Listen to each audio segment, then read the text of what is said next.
Okay, we're rolling. Blake was just telling a story, and if anyone follows Blake of Today on TikTok, on Instagram, you wouldn't even recognize him because he has his shirt on and he's not putting his calves in front of the camera. But hey, Blake, it's great to have you here. Thanks for joining us. Thanks for introducing me to Hector. Hector, really excited to have you here today. And before we get started, Blake and Hector, you're both in Southern California. I lived in Southern California for a long time. As Blake explained, that's in fact where we had our cute meet at a soup kitchen where we were both volunteering. I want to start out. I've never done this before. This is going to be really wild, but given that we have this common denominator of Southern California, I want to throw something out there, a bit of a challenge for you guys. And Hector, I'm going to let you go first. So here's the question. It's 3 p.m. on a Thursday. Okay. You've just picked up your rental car at the Burbank airport and you need to get to the Santa Monica Pier. What route do you take? Oh, Jesus. Burbank? Correct. Okay, well, I don't know why you would fly into Burbank, but if suppose one did, okay? Suppose one did. I suppose you'd, Jesus. That's I never go out that way. I would hop on, get to the 10 some way, probably take the streets to the 10. Do you want to go? You want to go 5 south to 110 to 10? Do you want to go 101, 405 to 10? Like, what are you thinking? Probably. I mean, I'm most likely gonna go 101, 405 to the 10, and if not, I'd probably use Waze. I'd probably use Waze to avoid the freeways. 3 p.m. You're talking about 3 p.m., huh? That's a nightmare. You guys like hard things, so that's why I'm giving you this challenge. Yeah. Sorry enough with the really tough stuff to choose the hard way. Okay, I'm gonna say I'll take the as many streets as possible and try to avoid the zombie apocalypse of LA. I'm more of a Thomas Guide person, but if you want to use technology, that's cool. I don't know if you guys are even old enough to remember the Thomas Guide. I just follow the pigeons most times. Okay, fair enough. Okay, Blake, what have you got? Yeah, probably the 5 to the 115, dude. That's the route. That's the route when when I had to rush Andy to the airport when he would oversleep his alarm back when we both were living in LA. It would be the 5 to the 115. The 115 is like a nice little, just goes basically as a beeline. But I would suck it up and kind of sit through the grind of the 5 going through downtown. That's my move. Okay, I like that. Well, thank you for sharing those answers, Hector. Do you have more to add? I've never flown into Burbank. That's why I say that. But it might be very nice. I don't want to offend all the Burbank people. It might be very nice. Do you prefer LAX or Long Beach, Hector? I just where I'm at, it just everything's Long Beach or LAX. So I just fly in and out of those places. Long Beach is nice as well.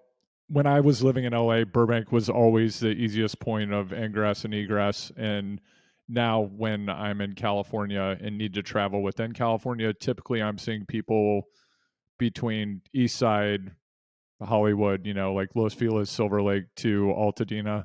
So I like to, it's the quickest point to get in and out. Man, it's so much simpler than LAX. And if you're not from Southern California and you're listening to this, you're probably wondering why we're talking about it. If you have lived in Southern California or have spent time there, you know what we're talking about. So guys, all three of us are dads. A question I wanted to ask now that we've talked a bit about navigation, let's talk about navigating life a little bit. One of the things that I find, all humans experience this, but I think when you're a parent, there's a component of it. When you wake up, you might have a plan for the day, and then something might happen where you're going to have to adapt. You're going to have to shift. I know that both of you are high-level jiu-jitsu practitioners. I am not. You often hear like jiu-jitsu is life. And I'm really fascinated by when people do difficult things in one domain, does it actually transfer into other life situations? So if you're a jiu-jitsu practitioner or you race bikes, can you apply that will to go forward and to adapt when a child throws a tantrum, for example, at 4:30 in the morning. But I'm getting to a question here, which is, when did you have to adapt in an unexpected way in the day that's happened so far?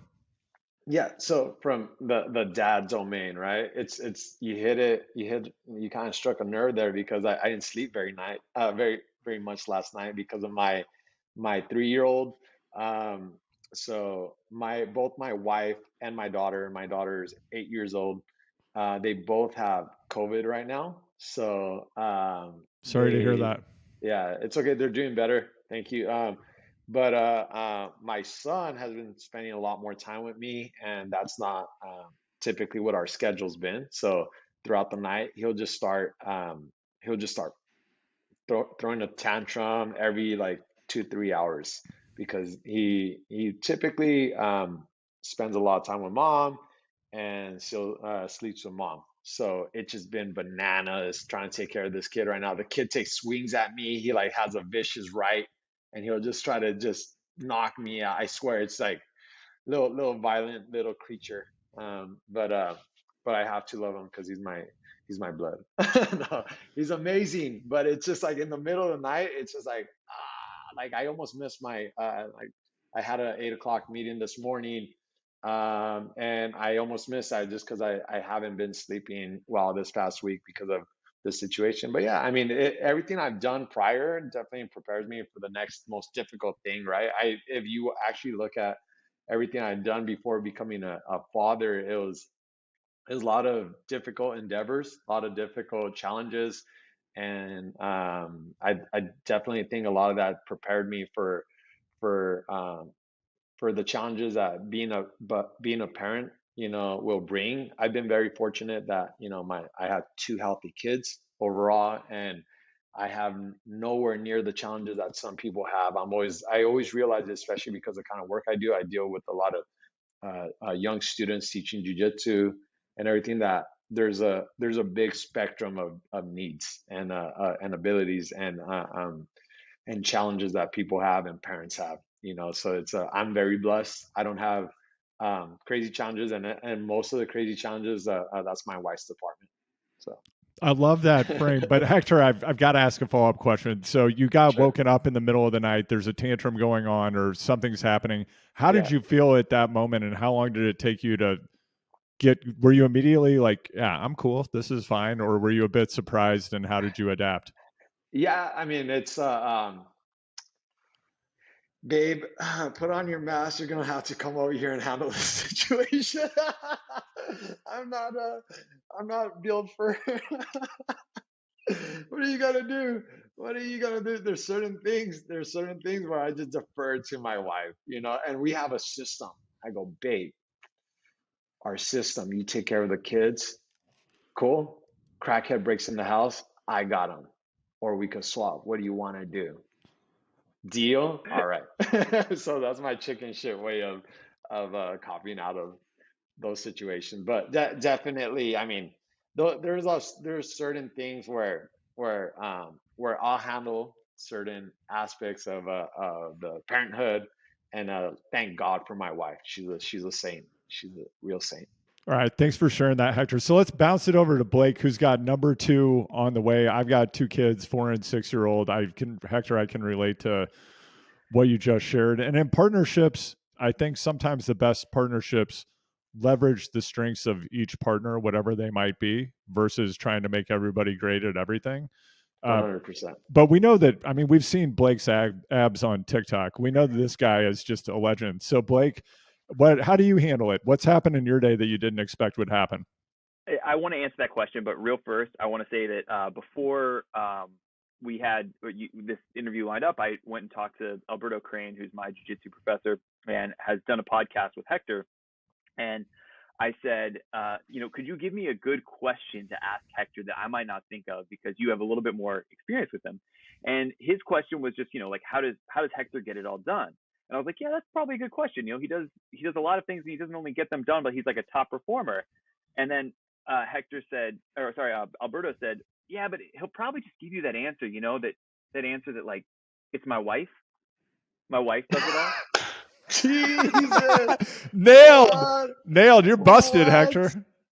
Okay, And I nice was like, job, and I said Alberto. to Alberto, I was like, yeah, that's the answer we've been trained to give, man. We know that's the right Well, answer. yeah, there is a little bit of a training to that, right? Like, are we domesticated husbands? Is that what it is? Have we been? No, and I don't at all, trust me, feel like obligated to give that because I always honestly growing up, I swear I remember having this thought being in church or something like that, like a pastor, like, oh, everybody like welcome my beautiful wife, and like the guy's like wife would come on stage and she wasn't beautiful. And I'm like, what the what are you looking at? Like it just be like, like this like this like just response that's in your back pocket, right? And then like I was like, am I ever gonna become that guy that's just like, you know, always just like talking about his wife like this and doing all this and giving her all this extra credit. And in this case, I'm not bullshitting at all. It's just I am so inadequate, to even answer correctly in a way that saves face the question of like, how was I the superhero in the middle of the night with my child, and I'm totally not, I'm totally not. But Alberto, yeah, we'll put one up on the board for Alberto. Yeah, my situation, Hector, is exactly the same as yours. I have a 2.5-year-old, almost 3-year-old. He wakes up. He's been waking up for the past, I don't know, 2 weeks at right around 1 to between 1 and 2, and he's up from 1 until last night. He was up until almost 3, and my wife's pregnant, very pregnant, and so like there's this like this similar sort of like, well, she, sometimes she takes care of these things, sometimes I take care of these things, but there's a lot of guilt being like, hey, she's already taking care of one of our kids in her stomach right now. Like I have to kind of step it up. Yeah, so dude, I was in my son's room, and we're trying to break some habits that he has. So my son also has a mean right hook these days, and we're trying to like to regulate his emotions and to help him express those things well. But also like we know that like negotiating with a toddler in the middle of a tantrum, it's crazy, right? And so yeah, a lot of it is like just that kind of patience of riding out the storm of like, okay, like there's so many things I want to tell him right now, but he can't hear me. Like his brain is doing something completely different. And when that happens at 3 a.m, like, the first couple times you run into it in the middle of the night, you're like, it's hard to remind yourself of like, he's just a toddler, he doesn't understand, like all of that stuff. Yeah, it just takes reps. And then yeah, like today has just been the knock-on consequences. My wife is at a doctor's appointment right now. My stepdad is over here hanging out with my son. You can probably hear him screaming in the next room. And this morning was just a complete calamity. Even it's down to recording this podcast where like I jumped on hilariously. Andrew was in another podcast on this same link earlier, and I was trying to get ahead of the game and test all of my equipment, as you see, which it has failed already once in this call. And I hopped in the middle of Andrew interviewing somebody, and I just like looked at him, and it's like walking in on a stranger in the bathroom. Like, I'm so sorry. So yeah, it's been calamitous, but it's just like a jiu-jitsu class. Like you just got to charge through it. Eventually, it's going to be over, and you'll survive. So good. Yeah, that's what it is. That and low expectations. Low expectations. Yes, low expectations. Yeah, and that's one of the secrets to a happy life. I can't resist. I mean, all I know when it comes to parenting is that I know nothing. I guess like maybe I'm quoting Operation Ivy there or something else. I don't know. All I know is that I don't know nothing. But Blake, I do have to ask, when Owen is throwing a tantrum, have you tried these stomp your feet and hit a pillow? You mean giving him that feedback? Yes. Yeah, so we have a danger room for him. Oh, a danger room. Like a punching bag set up, and his own space. Wow, it's like level 4, man. Well, like, I wanted to know that he can express those feelings. I just want to give him an appropriate space to do it. So yeah, similar. I think the stomp your feet, but I think stomp your feet and hit a pillow might be a lot better because I have to like transport him all the way to the danger room, right? Yeah. And it's like, and even doing, it's like, no, I don't want to hit that punching bag that, like, you know, he calls it Mr. Penguin. I don't want to hit Mr. Penguin, and then it becomes like a fight about him hitting Mr. Penguin. I think stomp your feet and hit a pillow is just something you can do anywhere. I might have to steal that one from you. Yeah, Is I think I've never heard of that. I may have borrowed it from Daniel Tiger, who I think Daniel Tiger is just a fountain of wisdom. I've learned so many things from Daniel Tiger that I've applied. One of my things in a professional setting is I've quoted Daniel Tiger many times because one of my favorite Daniel Tiger quotes is, if something seems bad, then turn it around and make something good. Right? Yeah, I mean, and I'm just even trying to think about, you know, how I could even apply that to my son when he's throwing a tantrum. You know, it's just like, I guess, tiring him out. You know, let him get it out of his system. I mean, I'm sure we all do that. We all do that. Some of our best work, some of our best focus has probably come out of the expression of doing something with anger or frustration. You know, I know definitely. I mean, sometimes go ride a bike when you're really angry. You know, go train. You know, go into certain zones that's maybe dark, but at the end of it, it's like, you know. So giving a version of that to kids, you know, could be quite powerful. I'll send my wife an email about it. You know, when this conversation, Hector, is actually making me think about a question I wanted to ask you. And you have a lot of content out there, which is awesome. You've done a number of interviews, and in consuming that content, something that you shared was that at one point you started to teach yourself how to code, and you went deep into this, like doing a number of different boot camps with coding. And, you know, whether we think about culture, we think about our own behavior, you think about family systems, one of the things that I think about is how a certain set of inputs yield certain outcomes, which that's part of what software engineering is about. And I'm curious, with what you learned from coding, did any of that knowledge change how you thought about other domains of your life or how you approach different problems? Man, great question. Because I was actually having this conversation yesterday with my business partner, trying to, he's a brown belt in jiu-jitsu and been doing jiu-jitsu half the time. I've been doing jiu-jitsu over 15 years. And when I was expressing to him, because he sent me this code that was at a coffee shop and said, if you could read this bit of code, then you get a free drink. And then I started looking at it, and then I said, oh, okay, it says parameter.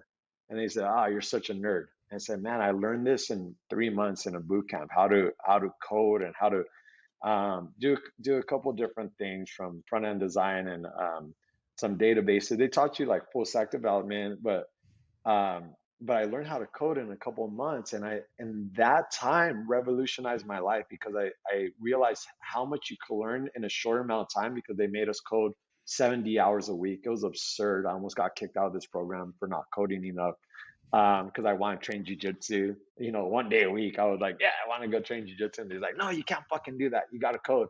And but I was like, if you approach jiu-jitsu like that, you could learn, like, it would just completely revolutionize your life, right? Not everybody has, 3 months to go 70 hours a week into something, right? I get it, and not, I don't even think that's really healthy, but this allowed me, to realize how much I could learn, what my potential was, and it also how to dissect certain aspects of jiu-jitsu or other endeavors, whatever it is that I'm trying to learn or accomplish.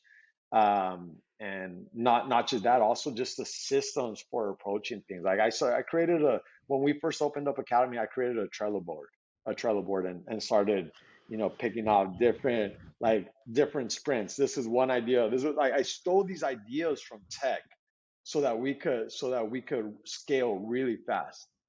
And that's even something that now I said, oh yeah, we need to reactivate. I said, yes, sir, we need to reactivate our Trello board and start thinking in sprints again, and start having those stand-ups and start doing everything so that we could completely outperform and disrupt everybody again. Like that's always been the thing. I don't think about, I don't have a jiu-jitsu school. I think about like I have a like I have this this like startup tech company. I think more like that, you know, where jiu-jitsu is our service, you know, but then we try to do everything in a very efficient manner.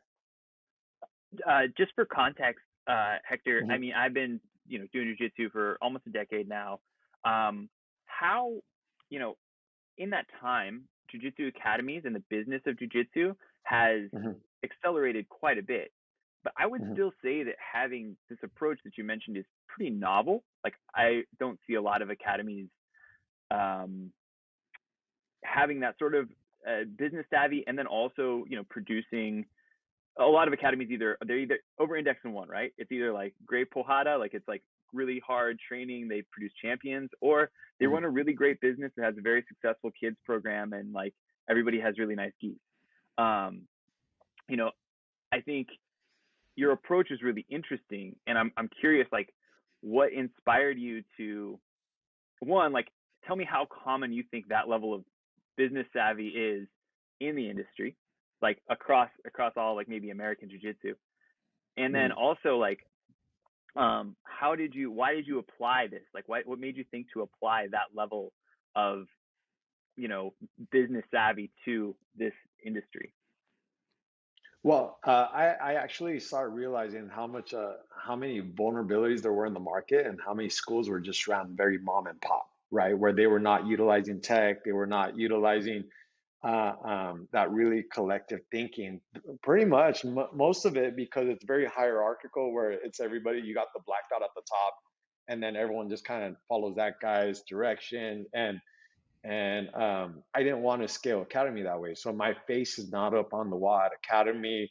No, there's no Helio Gracie on the wall. Nothing's hierarchical. I want everything to be where the students, the staff, everybody feels like they're part of it, right? They're not just they feel that way, but they are part of it, because one of my students could end up surpassing me at Academy in terms of knowledge, in terms of competition status, in terms of whatever they want to do. You could scale within Academy under the umbrella.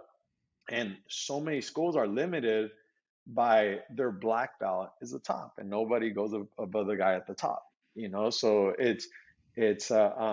you become the bottleneck. You know, and that's one of the things that like you learn to eliminate, like when you're stuck in, you know, in tech, you know, how do you get unstuck? You know, you reach out for resources. You do not want to be the bottleneck, right? Versus in jiu-jitsu mom and pop businesses, you're you're always doing what you saw around. It's like coming up in a family, right? You're gonna do exactly what you saw at home. Most likely, you're the apple doesn't fall too far from the tree, right? So if you see whatever you saw at your academy coming up, that's what you're gonna replicate. Now, both me and my business partner has his own IT business, and he's all about being paperless. He's all about being uh, um, progressive in as far as like how do we do things better, you know, that like kaizen system of like a constant improvement in every aspect, right? So it's just like applying all these same principles to the jiu-jitsu business is like, oh man, we could disrupt super easy. We could totally disrupt. And they're just like it just was a leaning into that more and more and more. What was your sense of what you were building when you initially got into the business of having an academy? What was your intention and what did you want to build? I never saw it being a lucrative business. I never saw it. I just wanted to to be in a place where I felt comfortable, where I could help mold a culture of with principles that I always recommended to people where I was training, but they're always like, you don't like, what do you know? You know, what do you know? Like, you're not a black belt, or you're not a jujitsu school owner. Like, what do you know? And so many times that's what it's like, right? You go anywhere, maybe you go into a coffee shop, maybe you go into whatever business you go into, you go like, oh, you guys should maybe do this, and they would look at you like, no, thank you. You know, we don't want your unsolicited advice. And I always had all these ideas, and I'm like, oh yeah, you guys should do this. And then I stopped doing that. I wouldn't like just I would just keep things to myself. And then it was like, okay, well, there's an opportunity to open up a school. and there's an opportunity to do this better. You know, so that was just my goal, to give a better service. I always thought I was going to end up having another business, a different job. Like, I didn't think I was going to be all in. Like, this is what I do. I live, my family, my kids eat from the services that we provide with helping people with martial arts. You know, and that's another thing. Like, I don't want to just say, I'm not a jiu-jitsu guy. I'm a martial artist. That's the whole thing. Like, everything, right? Like, whatever you say you are, you end up becoming the latest version of that, because a new version always comes out and it evolves. I'm able to evolve as a martial art. Just like when I started jiu-jitsu looked a lot different than what it looks like right now, versus everybody's trying to cement what they do right now. I'm always thinking, how am I going to be on the cutting edge and part of the future as this thing evolves? You know, so basically, but short answer, I just want to do it better than everyone else is doing it. Hector, I have a couple of follow-up questions about this. Sure. So I'm big into systems level thinking. I'm big into grounding, decision making, business building, creative endeavors from first principles, which it sounds like that's the approach that you took. And it sounds like at the outset, you had a set, and over time, you had decided, okay, this is what I'm not seeing in the marketplace. This is what I believe to be an opportunity from a principles and systems level. And it also sounds like you had a set of anti-goals or things you knew that you did not want your academy or business to be. If you had to just share a handful of those things on the principles that you proactively wanted to implement, what were some of the things that you wanted to do differently than you saw other schools or businesses doing at that time? Yeah.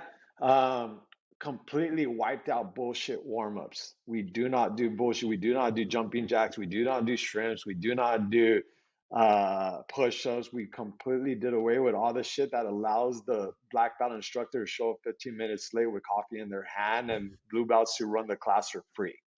That's bullshit. That is just convenient for the instructor, and it creates bad precedent, because now all the higher belts are like, oh, we don't need to do this. And it's true, they don't need to do it, because practicing shrimps outside of an environment where you actually have to do the thing that helps you get out of that position will help you practice for many, many, many years something outside of the environment that actually makes it work. So you've now been practicing shrimps wrong for 10 years. Congratulations, you suck at shrimps. You know, everything is shitty in the warm-ups because you're drilling it outside of a real pressure environment. You're not everything that is clutter and that didn't make sense. We're like, that's gone. We're moving that. That's one example. Classes start right on time. All my classes start pretty much right on the second. They start on time, they end on time. You have a hard in, hard out. You got a life. You have kids that you have to pick up. You got to do that at my school, because classes end right on time.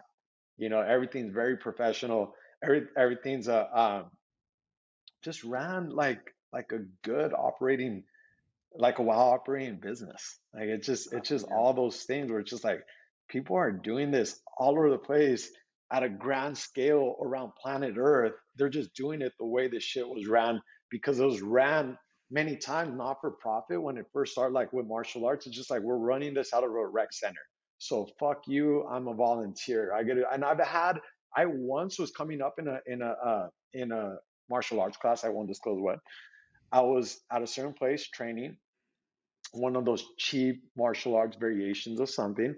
A really good instructor, it was just subsidized, okay, through a government, through local city.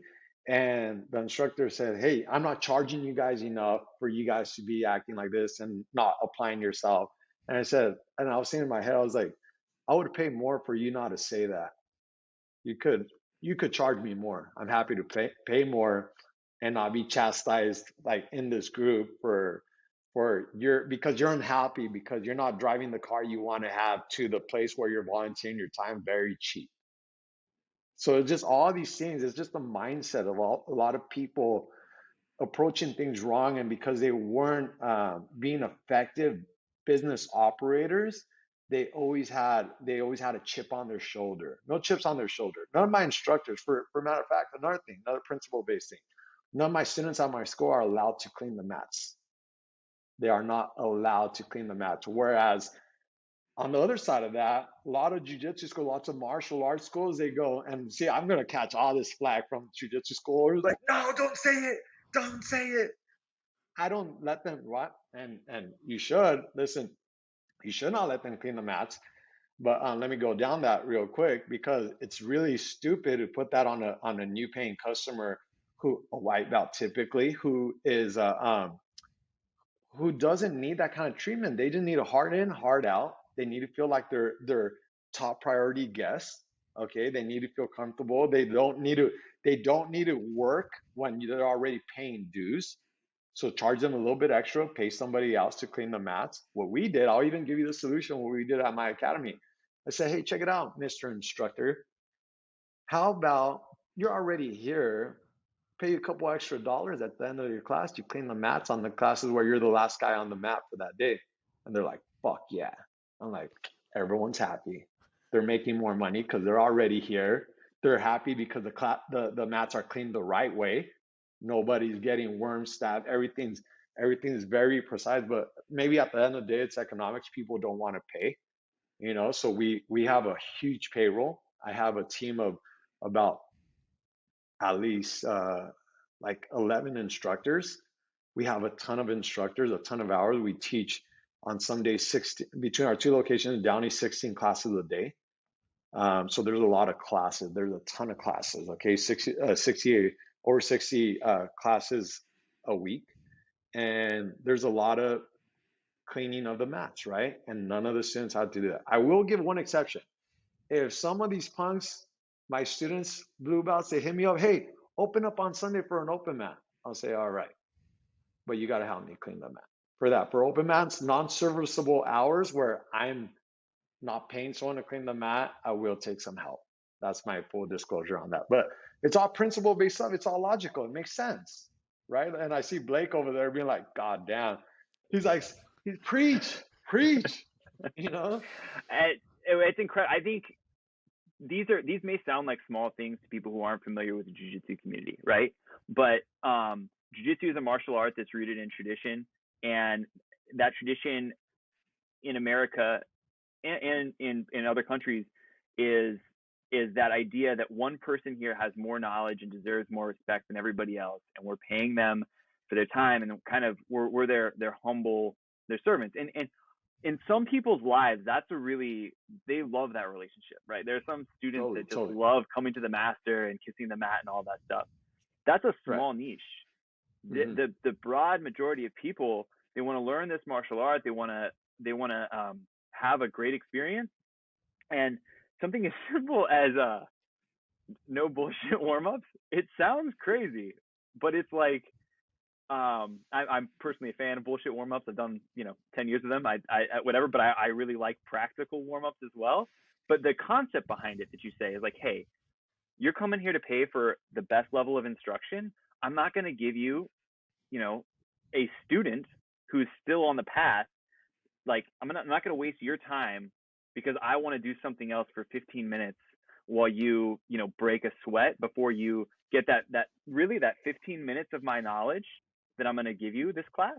Like that, just conceptually, that is such a different approach from a jiu-jitsu academy, giving your students as much respect as you're asking them to give you in a way. That's huge. That's, take this for example, metrics, right? You train 4 days out of the week. Your wife lets you train 4 days, 4 hours out of the week. Okay. Now, 4 of those hours, you have a bullshit 15-minute warm up. Okay.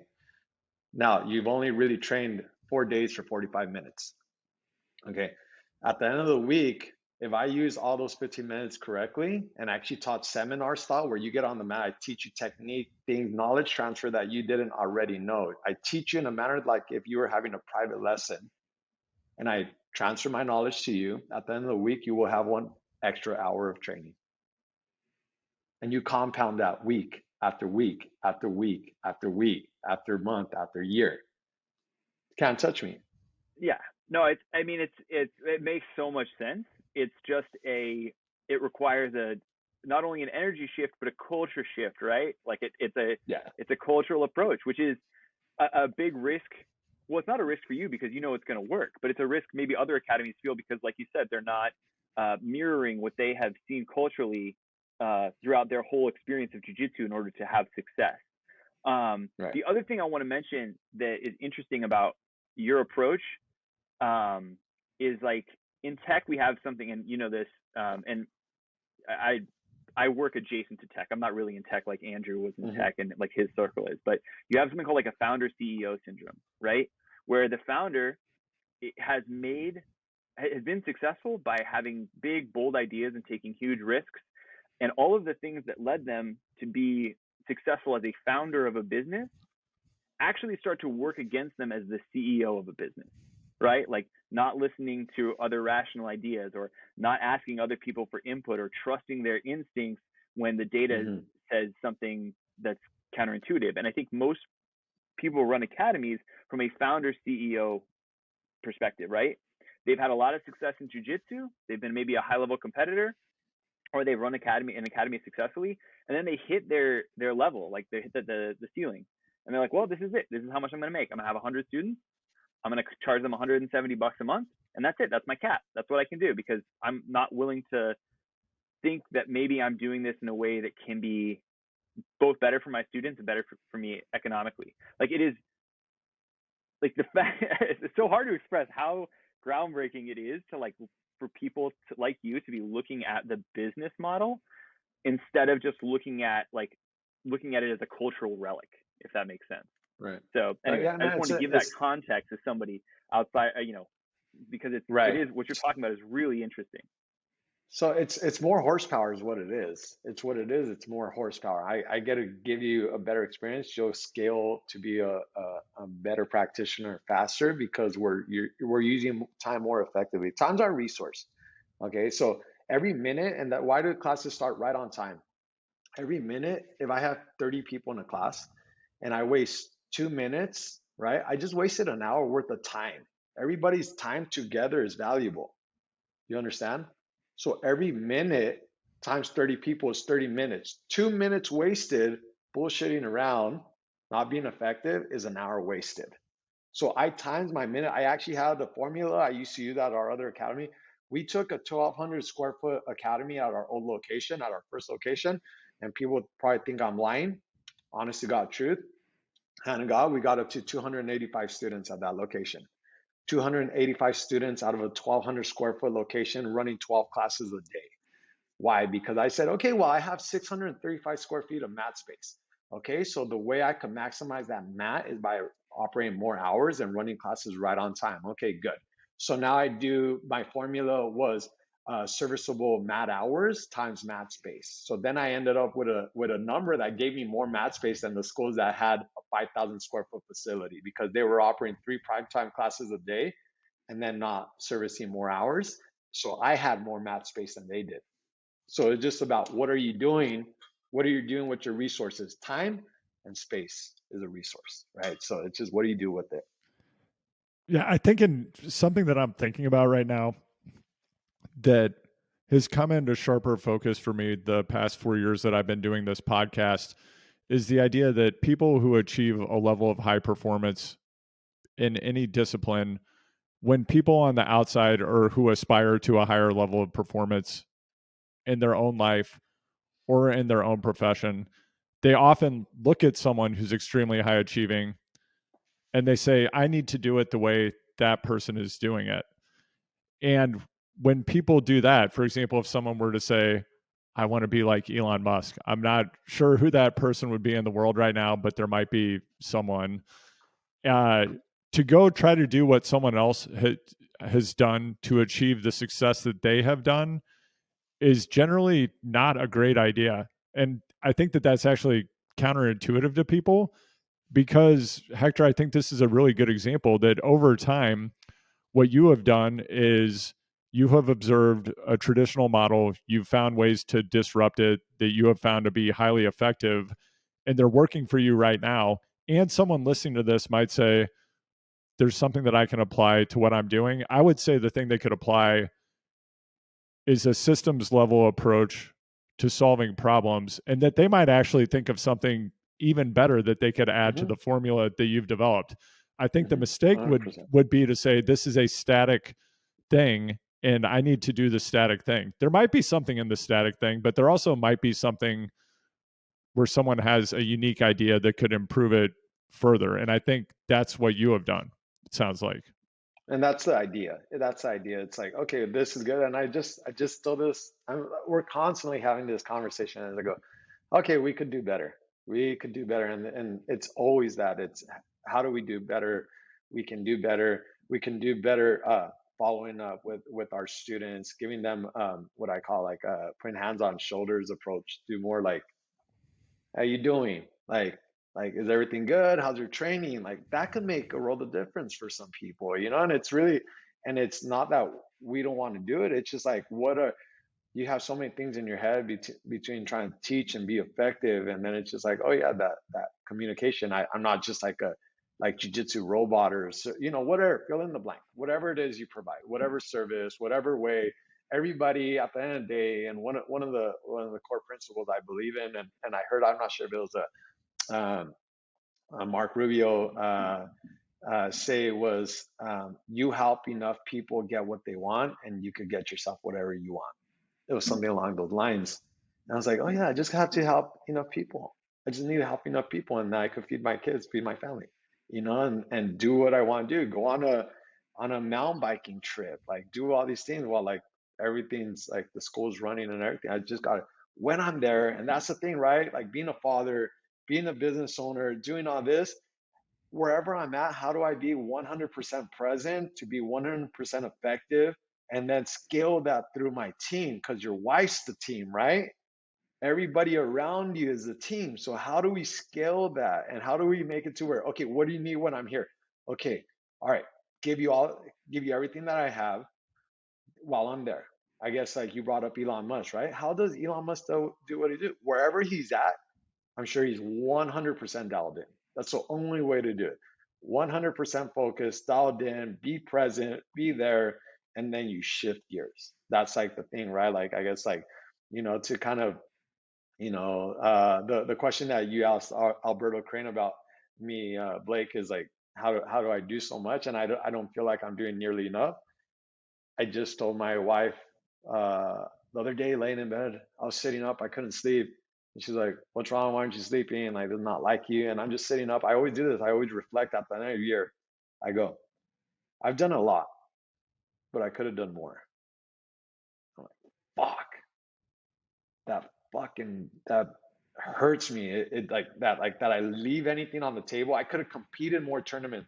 I could have raced more races. I fucked up. I didn't sign up for the Tahoe 100 in time. They closed registration. They like, God, it's always something. We could have maybe scaled out to a different market. We could have done something better. You could always do more. You could always do better. You could always do more. So that's the idea. The Tahoe 100 is just riding around in a giant dust cloud. Yeah, and you don't need to do it, dude. You don't need to do that race. Andy it's a waste Andy of time. and I both done it, dude. It's okay, man. I've done it a couple of years. I've done it like at least like 3 or 4 years. We're here to affirm that you can do better things with your time that are more challenging, that would bring you into a higher state of consciousness. But I feel you. I wanted to ask a question about that topic of presence. Again, this is one I've been thinking about a lot lately. People talk all the time about how the most precious resource you have is your time.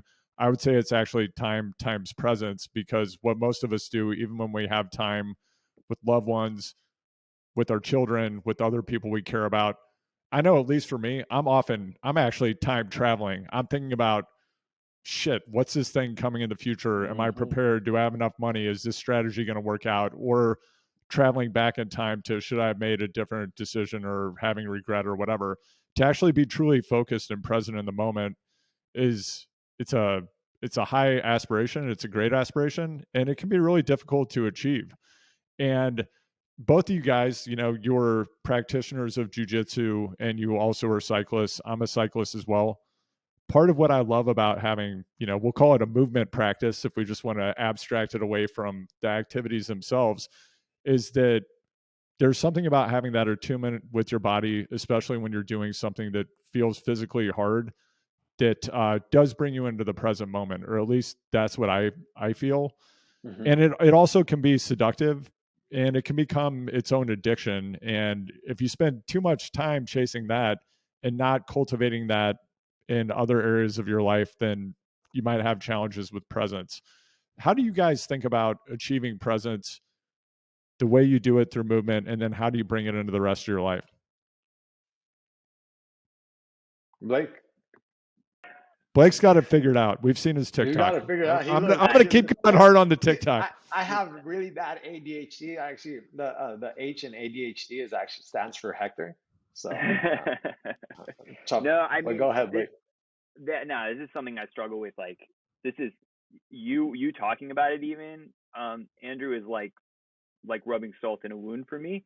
It's something I tell people about, like the first few years of parenthood.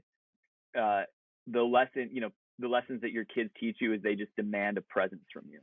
So that's one thing about like having a screaming toddler in front of you. You can't think about anything else, or like having a screaming infant in your hands. It just demands such a presence from you that actually up until fatherhood, I really had only experienced, and it feels feel bad saying this to past employers, but like I don't think I had that same presence other than being on a bike or being, smashed by like a 250-pound black belt, where those are moments in your life where you have to be absolutely present because the moment demands it of you. Anecdotally, there are things I can tell you. I have a very vivid memory of that 250-pound black belt. And I often think about that moment. I think about the texture of their gi. I think about the amount of pressure they put on my body. And when I'm in a moment where I'm sort of disassociating, I tap into the presence that I needed in that moment, right? I think about like, wow, like all you had in that moment were like this really visceral, intense thing. How am I experiencing my present moment like that, right? So if I'm sitting in a meeting on a Zoom call and I'm tuning out, it's funny because it's like I'm also sort of disassociating having this memory, but I think about like, okay, think about the presence that moment demanded and trying to bring that into wherever I am. I'm not great at it. This is something I find to be really challenging, which is why I think I'm drawn to these sports, because they bring it out of me in a way that reminds me almost that I'm still capable of that. And I think that's a lot of why jiu-jitsu is so popular, particularly for men in their 30s who are living lives that are mostly checked out, who are just going through the motions at their job, who are just barely showing up for their families. Like, that's why it's such an appealing sport for these people, because it reminds them that they can be present in a way that they haven't forced themselves to be in a really long time. I think that's why it's really appealing for me a lot of times. Hector, how about you? Yeah, and see, presence is a thing that I think most creative type people struggle with, and it's always you got that little demon in your head, like oh, think about this or think about that, and that's one thing I struggle with a lot with too, and my wife's always like, I'm talking to my wife, and then she does it like in an instant where she recognizes that like dead eye I give her, where I'm looking at her but I'm looking through her, and she's like, oh, I just lost them, and she knows. And then I wonder, do other people recognize it? Because she calls me out on my bullshit. She calls me out when like I disappear, and I'll disappear on it in an instant. I'll just disappear, and like, and then she's like, oh, like, I'm like, yeah, I'm thinking about that technique I'm gonna teach tonight, or that move. Like, it. One thing about what I do is it requires so much creativity and so much expression. It requires all your RAM, like that random access memory, right? You're utilizing all your resources when you're thinking about the context of the move. You're putting yourself in position that, I'm sure if you guys train jiu-jitsu, you know this. You sit there, you'll veg about a move or a technique or a thing that you're doing. To put yourself in that requires so much mental resources that you literally almost shut down. God forbid you're driving, but I know it happens driving too. Where you start thinking about techniques, jujitsu, or the position you're in, and you're gone. And I'm just like, I struggle with that a lot because my wife notices, my daughter notices me check out, and it's difficult. It's difficult. I mean, besides that, there's also technology. There's also your phone in your hand, and I'm trying to mitigate that as much as possible. Like my TikTok account for Academy that I was trying to grow, I'm trying to farm that out to other people to start running with that. I don't want to see it because the algorithm gets you. Like they just like start showing you shit that's gonna keep you on there, looking at it, distracting you, getting in that zone. Next thing you know, you've lost an hour to that. You lost another hour to Instagram. You lost another hour to YouTube. You lost another, all these different platforms. Got, man, Twitter, everything. You're on Facebook. All of it is using your resources, and then makes it worse and then that kills your creativity too. So it's all like, it's a difficult thing for being present, and that presence with trying to be effective from a father perspective, from a business perspective, from a friend perspective. Even fucking ordering at a restaurant when you're not present is takes more time than it needs to. Probably frustrates the hell out of waiters. But yeah, I'm that's one of those places where if we're doing like self reflection, I would give myself like a 4. It's on a passing grade. So, Hector, you've described with your jujitsu, like your practice of jujitsu, with what you do with cycling, with what you've Mhm. done with your business, you have this expansive way of thinking, and to move to new levels or to introduce new vectors of possibility. Do you make space in your life just to think about amplifying the possibility of what you can do, or to think big, or does stuff just kind of come to you in bits and pieces and you put it together over time? Yeah, I definitely try to declutter. Like, I don't do coffee meetings with people. I don't do like the chit chats. Like, people hit me up for hey, can I pick your brain stuff? Like, I'm like, fuck you. I'm good. Like, I just take away all the clutter because it's like for me, like even for instance, I don't give private lessons to anybody. I do not do private lessons because it's not scalable. What am I gonna do? Get 5 lessons a week? So how's that gonna move the needle? I need to focus on scaling something that helps a lot more people. I empower other people to help more people. So that's like the whole thing. Like today between our two locations, 15 to 16 classes will be taught. Like I'm only, there's only, your time is finite. So there's only so many classes, so many people you could teach and still have energy for other people. So it's more about, for me, it's about freeing up time. The more I could free up time, the more I could free up that RAM.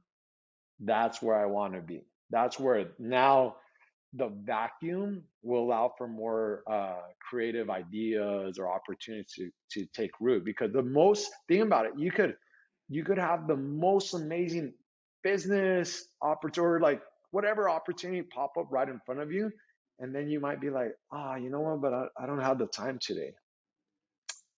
There goes that. So I'm free right now. I don't really, I don't have a whole lot of obligations. I I took away a lot of the things that like I don't work for money, for instance. I refuse principally, I refuse to work for money. I do not work for money. That's just something I don't do. I only work for equity. I only work for something that is scalable. I only work for things that I really believe in. I will volunteer my time. I'll do whatever it is.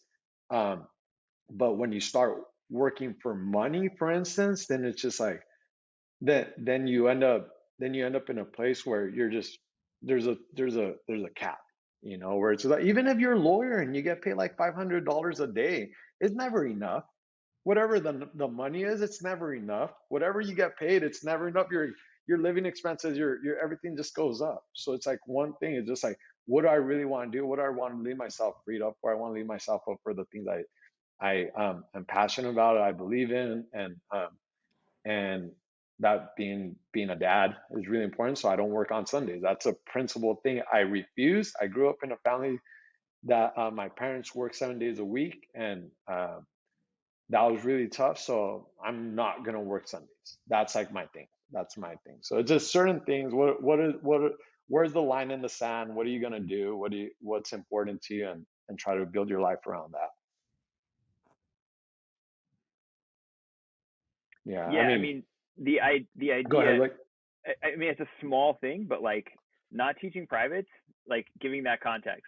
So most academy owners in any kind of gym, like that's their bread and butter, right? That's where they're making their margins after they pay everybody at their academy, they teach their classes, and they're like, cool, now my fun money is these privates that I'm going to teach, right? And then it becomes this question of it's just you're only as you're not a scalable resource, you're a finite resource. So how many privates can you teach?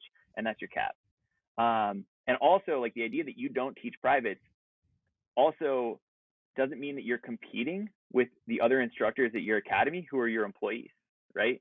So you're allowing them the opportunity to gain that relationship, to make that extra money, to help them build their business, while you're also freeing yourself up. I mean, it's a small thing, but it's a pretty kind of, revolutionary idea. And it also means that when you give somebody your time, you really mean it, because you're not charging them for it, right? 100%. You could take privates all day and just put cash in your pocket, but as a lot of gym instructors do.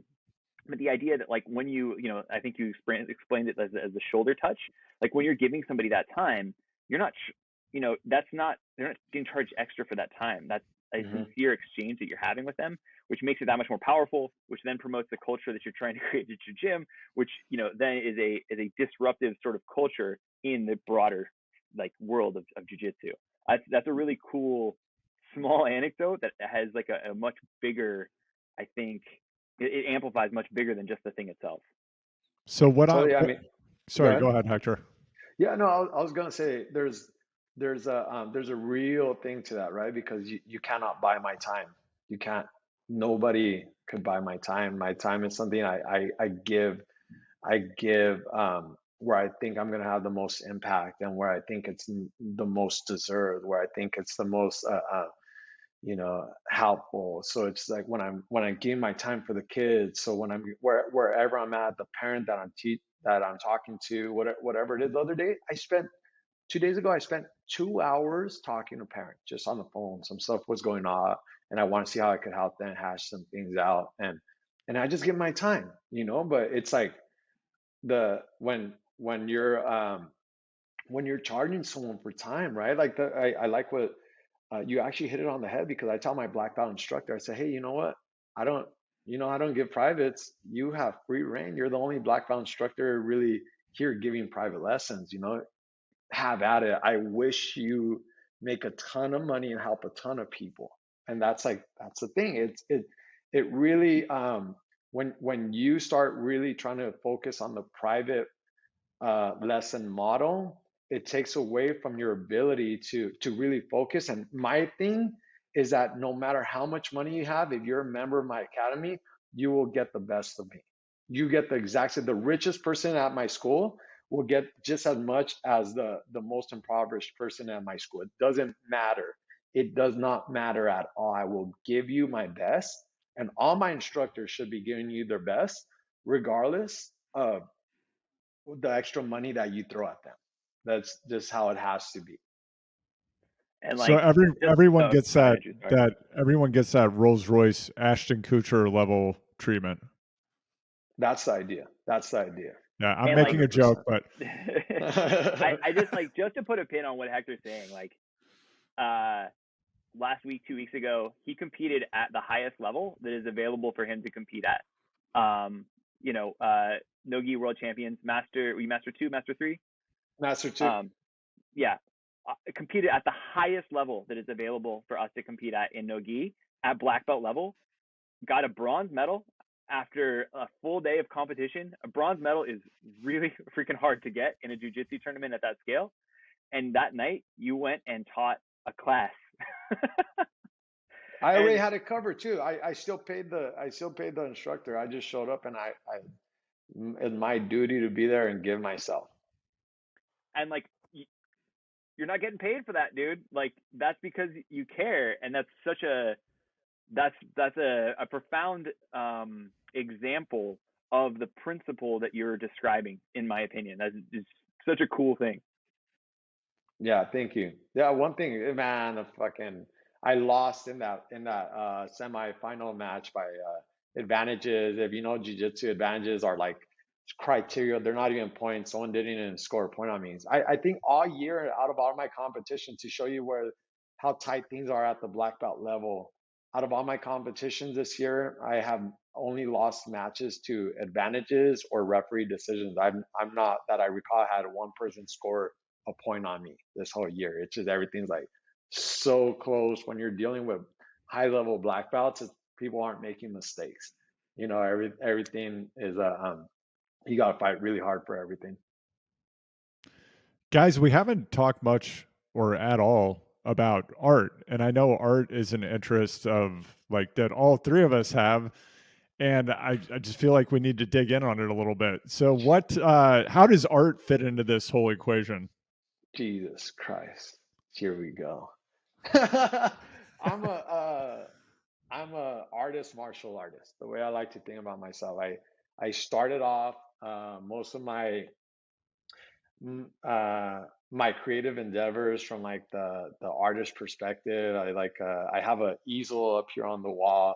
I'm actually like, I'm in my office, but it was like when I moved in here, it was like more like dedicated art room with like acrylics and all sorts of brushes over here and stuff like that. But I started off as like growing up, I really liked to draw, and I got into art classes in high school, and at a certain point, even submitted my art into a big art competition and won a summer scholarship program to Otis College of Art and Design in Westchester, out by LAX, and that was a very, very, very important part of my life, and something I want to get back to, something I have not prioritized because it's this weird thing where jujitsu occupies all the expressive creativity in my like in my brain pretty much. But it's very important to be expressive, to be creative. And yeah, I noticed that with Blake too. Blake's like such a communicator. Like when you see his stories on Instagram, like your storytelling is phenomenal, dude. Your storytelling is like is really inspiring to see, because you take something so like you could take the most mundane story and turn it into this very colorful and textured, like you bring people through the experience with you, you know, and um and that's something that I just completely love. Art is very, very well, being expressive is very, very, very important. It's one of the things, right, that really make like a first world society. You know, it's like art distinguishes like all the most like important cultures in history. It's like that's one of the things, right, that defines it. It's art and interpretation of the era. You know, so it's a I'm an artist. That's the way I like to think about myself. Hector, I really appreciate that, by the way. It's a huge compliment, and thank you so much. But I'm curious, like, okay, so with the time equation that you mentioned before, this is something that I know Andrew and I both struggle with. It's art is super important. It's a defining characteristic of who you are. It's not always monetizable. It doesn't always feed the equation and grow the business and stuff. So how do you make time and space in your life, if it's just to play music, if it's to make a sketch or whatever it is, to do that piece of art that's just kind of for the love of the game because you need to nourish that part of yourself? How do you make space for that? Just blend it in with the business, blend it in with the lifestyle, blend it in. I picked up my acoustic guitar yesterday, walked around the backyard while I was spending time with the family, and just started strumming, annoying the neighbors, and just start squeeze it in wherever I can in my living room. I bought a Harbinger 8-channel mixer and a powered PA speaker, and it's set up for karaoke on the dime. Come over and we'll have Love the it. experience, and we'll play music. I bought a keyboard, and it's there. So I put everything around me. So everything. By the way, I was hoping this would come up, but we'll get Oh there. yeah. But basically, my life, I set it up to where you walk into my house. This is what you walk into the Beltrans. You walk in, we have instruments, we have the keyboard, we have Nice. some fun over here. The PA system, the guitar, the ukulele, it's all there. You cannot walk by your tools for being creative and expressive without feeling like an asshole, for not touching them. So it's I set up my life, everything, so that it's like it's there. This is the workspace. This is that's the whole thing, right? What's your workstation? So you come into your office or you come into whatever your domain is, and it should be set up so that you could get to work. You could do the thing. You could play a game with your kids. You could do whatever the principle is that you want to build your life around. I haven't touched this since I moved in here, but I got my paints and all my stuff over here, everything set up. What do I want to do? I just want to put that my garage, my drum sets in there, and my all my bikes, my horde of bikes in there, and it's just everything is about efficiency. Everything's about building everything. That's the idea. That's the cast a vision. What do I want to do? How do I want to do it? I work 5 minutes. My academy is 5 minutes in this direction. My other academy is 5 minutes in that direction. Everything's efficient, taking out commutes, taking out all the shit that the bullshit warm up in life. All the little things I'm out the car, coffee's there, everything's like efficiency, efficiency, efficiency. That allows you to just have that extra hour that could make the difference to be creative. I mean, that being said, still, social media could eat up all your time as well too. Even being really productive, you could video edit. I edit all my own videos for our media, and that takes up a lot of time. So it's just you got to be very. I mean, I imagine the work you put into for this podcast. People have no concept the work that goes into producing podcasts and every little thing. When you make something look easy, it's the worst, because then people think, oh, that was easy, but they have no concept of the work that goes into it. So it's just about being efficient and just putting everything in a accessible manner so that I could play my guitars and have fun. So you got first order access to everything. It's just there. It's ready to go.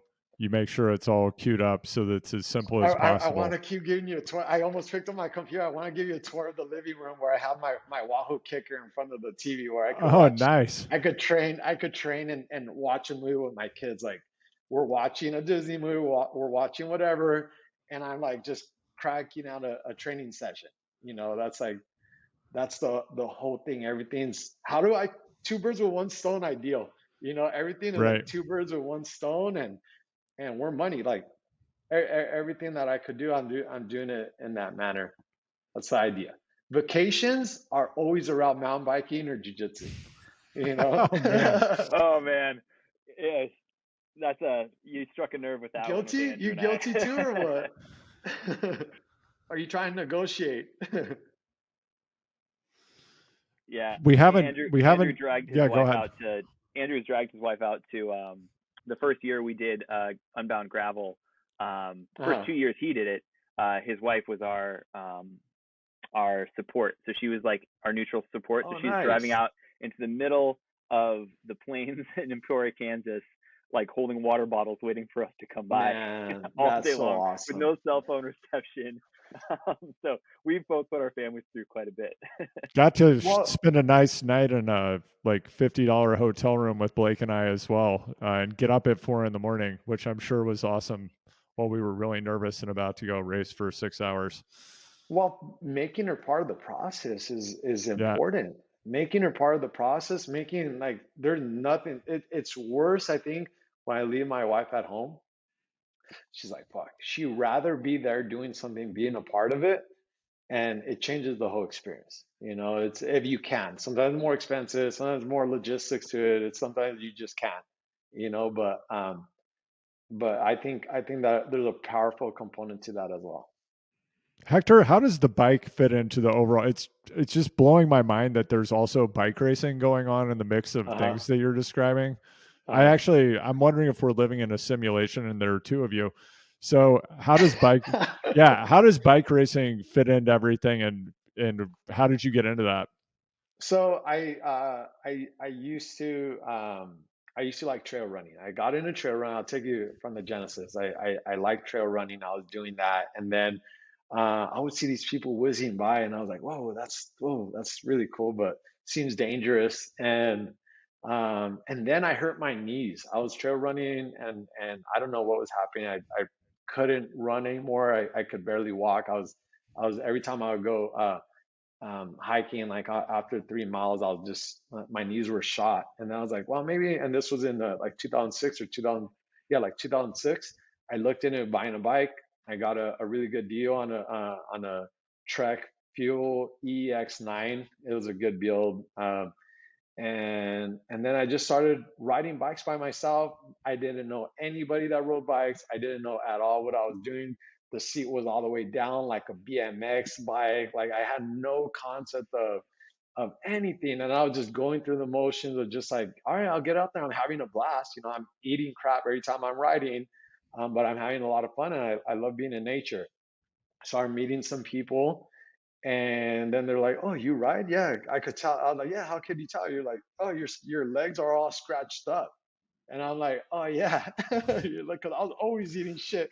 I was always like scratched stuff on my arms and legs all the time. And I took that like saying like, if you're not leaving skin, you're not riding, way too seriously. On the wrong bike. So I was just an idiot.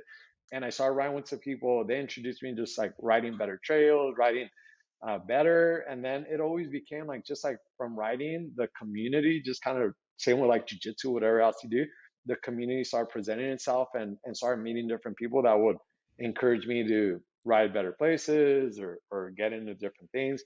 And then it wasn't until 2013 where I met a gentleman at a bike race I was doing on Catalina Island. His name Mark Addy, and met him on the boat ride over to the island. And super cool guy. We ended up just exchanging information, and then he started inviting me to do the Kenda Cup series up in Big Bear.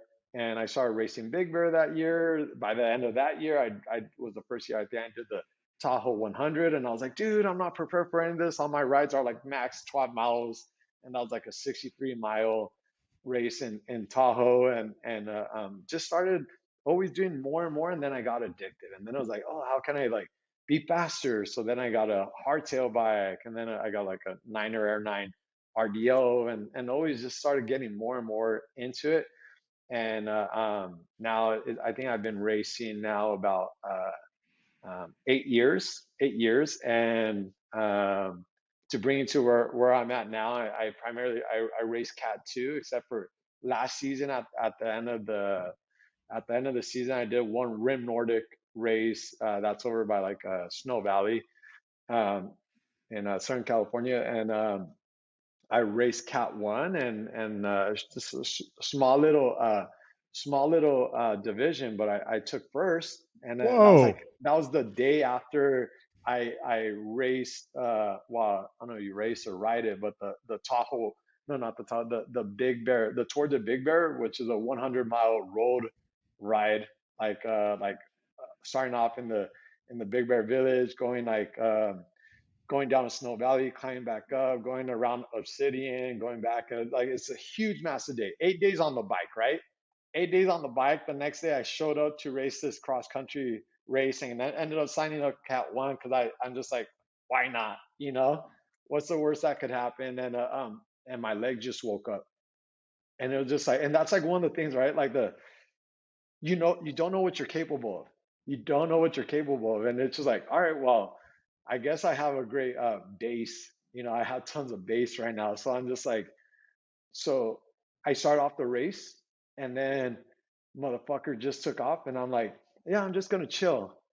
1 minute of chilling, and I was like, fuck that. And then I started just chasing these guys, and it's just like, I guess some people are just wired this way, right? It's like, fuck that. and I just started giving chase and started racing. You just start getting into that racing mode, and it's just like, all right, well, let's go. And it was a good day, and good conditions, yeah. So that was like my first ever, because I've never got even Cat 2 racing all these years. All these years, I've been racing Cat 2 for a very long time. I've never got a first place. I've never been top of the podium. It's fucking crazy. It's just there's so many sandbaggers, and I'm just gonna call it. You know what it is? These guys. I literally called out the organizer of the race. There's this one race last year at Temecula where the Cat 2 guys in my division were all in exact same course, exact same distance, exact same everything as the Cat 1 guys. They were doing the exact same laps, exact same everything. They were 2 minutes faster. The first to third guy, the third place guy in my Cat 2 division was faster by 2 minutes than the Cat 1 guy, than the first place Cat 1 guy. It's an automatic upgrade. It should be, but they don't. It should be. I'll give the promoter a call. That's an automatic upgrade. That kind of sandbagging can't be tolerated. Community needs to enforce this. They should. I talk to the guys and they go like, oh yeah, and it's like typically it's a different like it's like Cat 1 does a couple extra miles, so typically it's like it's hard to distinguish exactly what's going on, but lap for lap, everything same course, and that was one of those where I just said, you know what, I think it's easier to race Cat 1. And it is. I swear to God, there's the guys that are just never going to move from Cat 2, and whatever. I'm just done with it. Now I'm just gonna race Cat 1, and I don't care if I ever podium again. I'm just like done with third places. But yeah, so that's kind of where I'm at now, and I'm just enjoying riding. I'm not built for it. I weigh 185 pounds. Now I finally have a race bike. I bought the Cannondale Scalpel last year. I'm all in. I'm on a rocket. It's just up to me whether I suck or not. And it just while I'm trying to train and do everything, I'm trying to cram in 8 to 9 hours a week, for on my Wahoo kicker, just so that I have the base to do it right, and then racing on the weekend. Yeah. It's a lot. That's incredible, Hector. I'm actually, the thing I'm thinking about right now is that I have my window of Zwift time, and I'm thinking about how am I going to squeeze it in today. So, because where I am, I'm in Maine, and there's snow on the ground outside, so that's like gonna be my big opportunity to sweat today. So that's definitely on my mind too. So across the board, you gotta get it. You gotta get after it. It's just like once you set when you set up the routine, falling out of the routine is the devil. You just have to be like, all right, today I'm riding. This is the time I ride, and how long do you ride for? How long do you train for? Usually about an hour. Yeah, that's good. See, the problem is the thing that gets up in my head and screws me up the most when it's like endurance time of the season. Right. And then it's like, man, it's just like being on a trainer for 3 hours plus, like it's just, cause that's the way to do endurance. You got to have tons of base, and it's just like, it's just so grueling because there's the only way to do those big efforts. I mean, I don't know. You tell me. I'm not the expert here. I'm the white belt here. I mean, I would say I'm never sitting on a trainer for 3 hours. And if I lived in Southern California, I don't know if I'd ever sit on a trainer. Having said that, if I had to, I would just split it up into small rides, and then I would not do more than an hour at a time throughout the day, probably. Because you get the same training effect. You're just getting the dose over 3 sessions versus 1 session. So I think that's what I would do, or I would find some way to get it in on the weekend. Maybe for you, maybe on Sunday. One big day on the weekend. Yeah, I'd probably do something like that, and then during the week you could probably do your intensity. I mean, if you're Blake, you're just what's going now, Blake? You're getting on the Peloton. Like, what happens? Dude, I don't ride for more than an hour on indoors. Never, dude. It just crushes my soul. It does, right? Yeah, it does. And there are people that do it, and there are people that are, obviously their program's built around that kind of stuff. I just can't, man. And I only ride if I'm riding for more than an hour. It's got to be outside. But yeah, I mean, nothing beats the efficiency of the trainer, right? When we're talking about, you know, your time by the hour.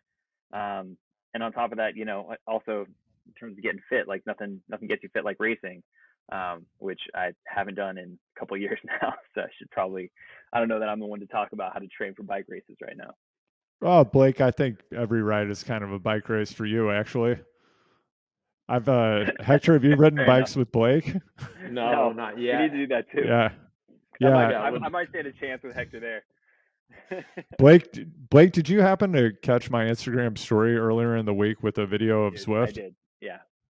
All right. Did you know that it was directed at you? I 100%. If you didn't notice, I texted you immediately after because I was supposed to respond to a text, and then I watched your Instagram story, and I was like, "Oh shit, he's gonna know I watched the story. I gotta." What was the video?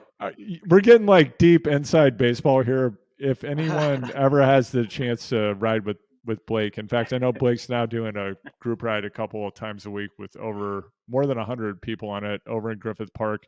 Blake, I hope you share this with the group. Blake's big move is he likes to chew bubble gum while he rides, and he'll like blow bubbles on climbs. Oh, geez. Yeah, while he's moist. Yeah, sure. Because Blake also, Hector, I don't know where you're at with hydration. Science supports stay hydrated and consume carbohydrates when you're riding a bike. And bro science say. Yeah. So, but Blake likes to stay dry. And he likes to chew gum, and his big move when he's passing people is to say, "Looking strong, bud." So like whoever he's riding, Jesus, you're that guy. Oh my God! Here we go. See that kind of shit will rile me up. Looking strong, bud. Looking strong, and that shit will keep playing through my head.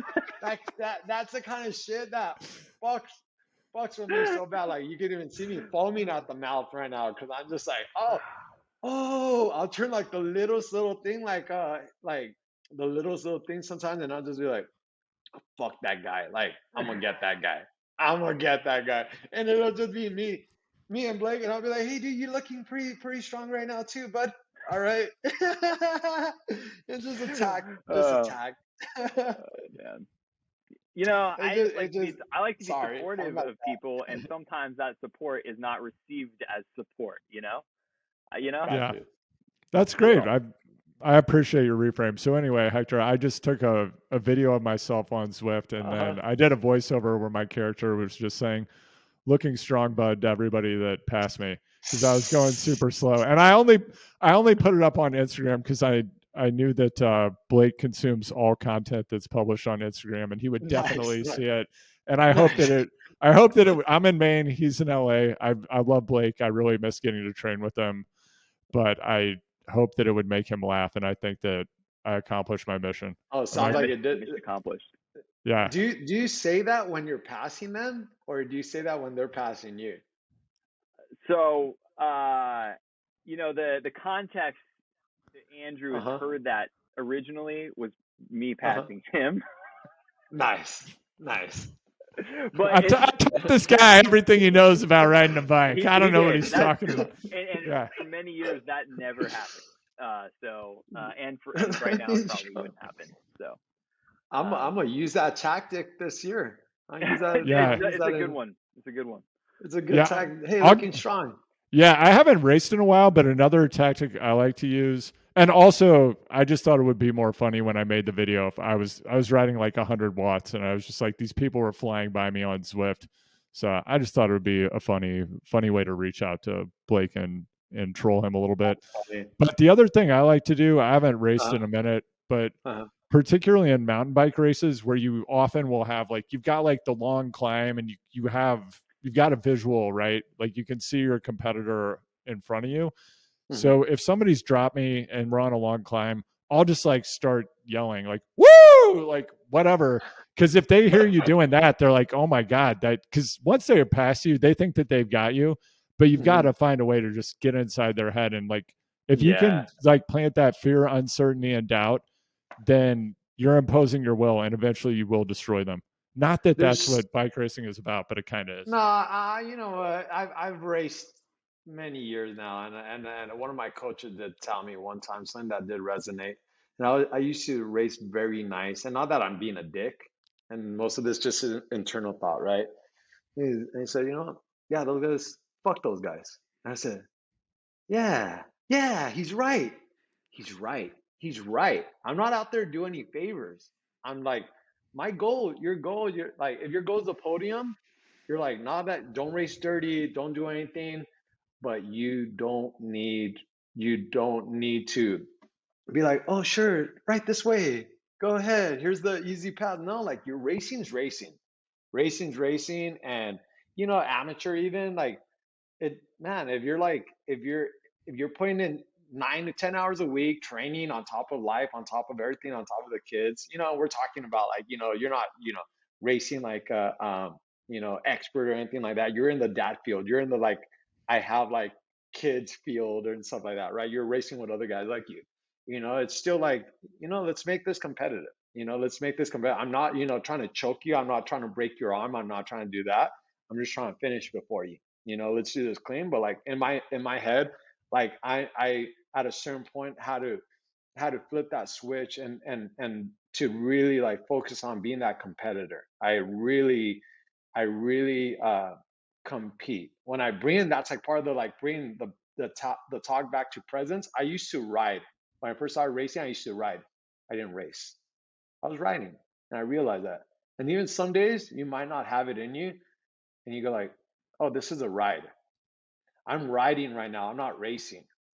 When you race, everything, when you're putting everything on the line, when you're rationing water bottles, when you're rationing ounces, when you're rationing goo, when you're rationing everything, when you're rationing how hot you're going to come into turns, how much you're going to be on the brakes, how much not, what you're willing to risk, when, everything, like, you're racing on a average, cat 2 race or whatever. That's an hour and a half effort where you can't make a mistake.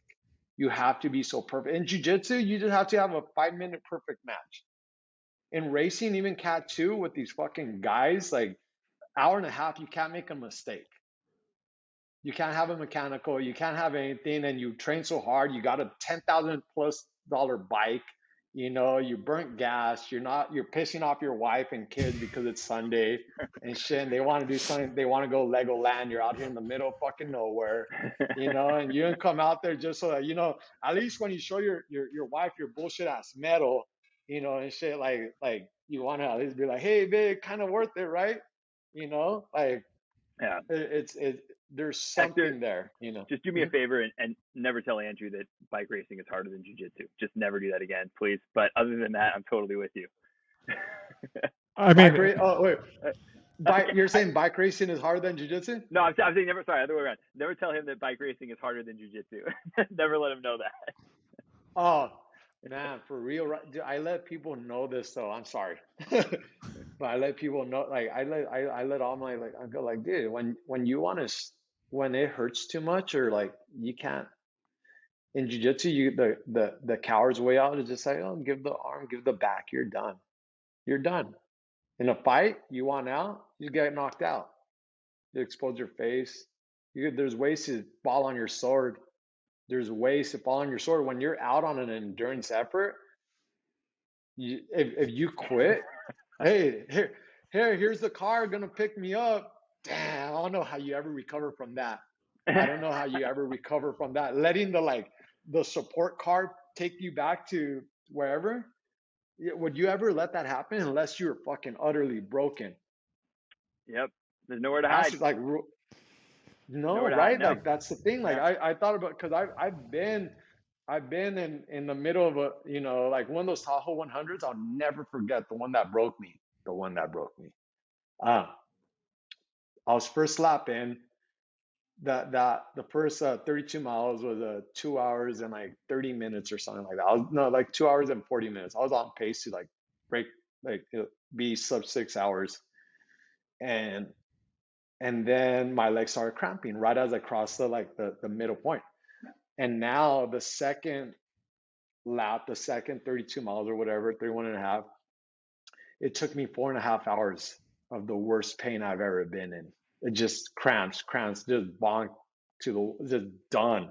My legs were just garbage. I would ride 1 mile and have to be in, like, that static shock where you feel like electricity, like locking up your legs, and you're completely done. I was just way behind. I didn't feel right. I wasn't, my hydration wasn't right.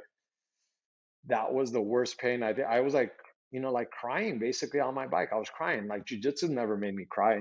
Like it'd just be like, all right, I'm done. I guess I get off the mat, go home. Dude, there's no comparison on an effort like that, So it's just, and those are always takeaways. Like I kind of like to tie things in with like the choose the hard way, and kind of do do the things that are the most strenuous, the most difficult things in life. It always like, okay, this makes jujitsu so much easier. And my jujitsu competitors or friends or others, they would go like, oh, you're like, you don't get tired during training sessions because you're like, you ride bikes and you do all that shit, right? And I'm like, yeah, pretty much. Like that gives me that edge. That's an edge. That's an edge that I happily take with me. There's nothing else that I've done that's been that difficult, and it makes jujitsu, and from the physical performance perspective of the effort, feel so much easier. Because in jiu-jitsu, there's so many places where you can hang out. Even you start getting crushed, you start getting smothered, your heart rate starts dropping because you're not like fighting anymore. It's not like you're at like a sustained 170 plus like heart rate effort for an hour and a half. Like literally by the time your heart rate's climbing, by the time you reach a certain level, you're already going into kind of a safe position or holding position, stalling position. Like it's more like intermittent sprinting is what it is in jiu-jitsu matches. So it's not from that perspective, not from like, it's much difficult to have your arm broken, but like boulders hit hard as fuck too though. You crash on your bike, those are not fun days either. You crush at like I've never had this past season I did a fall on my bike and get like scuffed up on the whole side of my body once, and that was like not going that fast. I think that was maybe like 15 miles an hour. I just made a mistake and scraped myself up. But like, have any of you guys ever wiped out going 30 miles plus? Oh yeah. Like, geez, that's violent as hell. Like, yeah. That's so violent, Yeah. So it's those things have made me tougher. They've made me a lot tougher. Well, I think that before Blake talks, I think this is actually the perfect place to wrap things up. And I just wanted to mention that, Hector, I don't know if you've ever won a race or placed on the podium and been able to bring a box of Cliff Bars back to the family that you won as a result of your performance. But that's another really fantastic part of amateur bike racing. You can put in all of that effort, and sometimes you'll win a box of Cliff Bars. Jesus. Oh my gosh. Really? I didn't know that was a thing. That's never happened to you? No. Oh like, man. These races I do, they at least give you like a little, they're prepared. At least they have a little thing to put around your neck. Yeah. Cliff Bars. Wow. Yeah, that was like a big NorCal thing. I mean, Blake won. Okay. Blake won or did quite well in a number of single speed cyclocross races. I mean, this guy, I tell you, he brought so many Cliff Bars back. Jesus, like he could have started his own distributorship probably. Yeah, that's adorable. Nothing humbles you more than that. Than that. Like, all right, well, that's it then, huh? I risked it all literally for the biscuit. Huh? Risk it for the biscuit. Literally. That'd be like the name of this episode. Risk it for the biscuit. Wow. Literally it. That's like what Blake did. Literally. That's pretty good. Not bad. So Hector, if people want to learn more about you, check out your content, learn more about your academy, where should they go? Sure. So my academy's Instagram is Academy JJ. My personal account is my full name, Hector O. Beltran. Just that. And as far as our website for Academy, it's academyjj.com. That's the best way to find out more about us. Awesome. And Blake, people can find you at Blake of Today on all platforms. We have a couple of back episodes where Blake and I go deep on our rides at the Unbound 100, I believe in 2014 and 2015. And Hector, thanks so much for being here, Blake. Thank you for introducing me to Hector. I've really had a lot of fun with this conversation today. And yeah, looking forward to chopping it up with you in the future. This has been awesome. Yeah, I can't wait. Really appreciate being on the podcast. All right. Thank you, Blake, for connecting us. Been awesome. For sure, guys.